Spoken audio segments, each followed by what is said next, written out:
Hi అందరికీ welcome to Priya's dairy. నేను మీ ప్రియా. అందరికీ ఎంతగా ఇష్టమైన పానీపూరి, చిన్నపిల్లలైనా పెద్దవాళ్ళకైనా మనం రోడ్ సైడ్ పానీపూరి బండి కనపడితే మాత్రం పరిగెత్తుకుంటూ వెళ్ళి తింటాను. అందులో నేను ఫస్ట్ అనమాట. మరి మీరు? సో ఈరోజైతే పానీపూరి ఎలా చేయాలో చూసేద్దాము. ముందుగా అయితే మైదా ఒక 2 కప్పులు, అందులోనే బొంబాయి రవ్వ కలిపి నేనైతే చపాతీలకు కలుపుకొని పక్కన పెట్టేసుకున్నాను.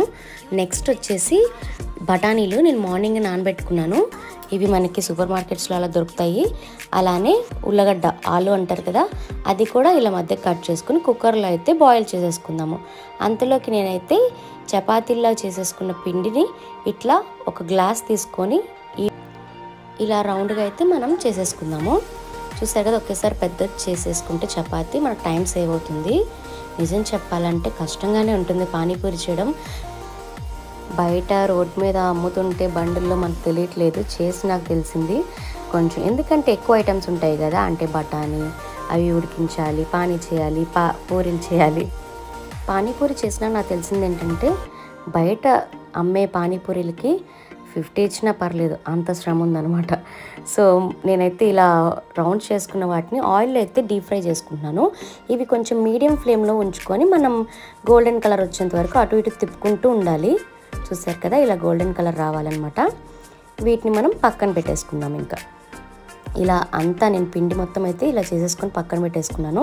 చూసారుగా ఎంత క్రిస్పీగా అయితే వచ్చిందో. మైదా, బొంబాయి రవ్వ, ఉప్మా రవ్వ ఉంటుంది కదా, దాంతో అనమాట చపాతీ పిండిలో కలుపుకొని చేసుకోవడమే. నెక్స్ట్ బఠానీ, ఉల్లగడ్డ అయితే బాయిల్ అయిపోయినాయి. నేను అదంతా తీసేసుకొని ఇప్పుడు మనం మసాలా అనేది కలుపుకుందాం. ఇందులో దీన్ని కొంచెం స్మాష్ చేసుకుందాము.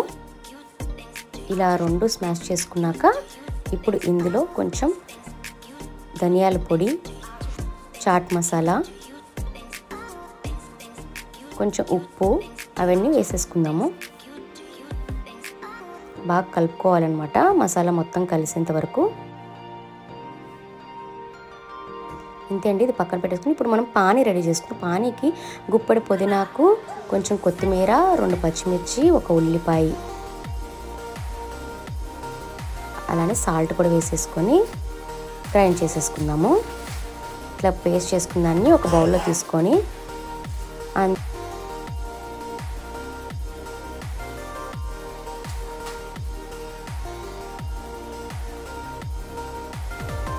కొంచెం చాట్ మసాలా అయితే ఇందులో యాడ్ చేద్దాము. అలానే సాల్ట్, ఇంకా వాటర్ పోసేసుకొని పానీ అయితే రెడీ అయిపోయింది. మనం ఒకసారి టేస్ట్ చూసుకుంటే సరిపోతుంది. చాలా బాగుంది టేస్ట్ అయితే.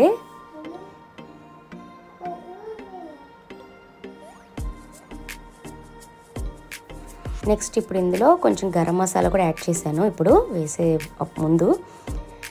ఇది మనకి క్యారెట్, ఆనియన్, కొత్తిమీర అయితే కట్ చేసి పక్కన పెట్టుకున్నాను. చూసారు కదా, పానీపూరి రెడీ అయిపోయింది. చూపించడం ఈజీ అయింది కానీ చేయడానికైతే నాకు 2 అవర్స్ పట్టింది. నాకు తర్వాత అనిపించింది బయట వాళ్ళు ఎంత కష్టంగా చేస్తున్నారో.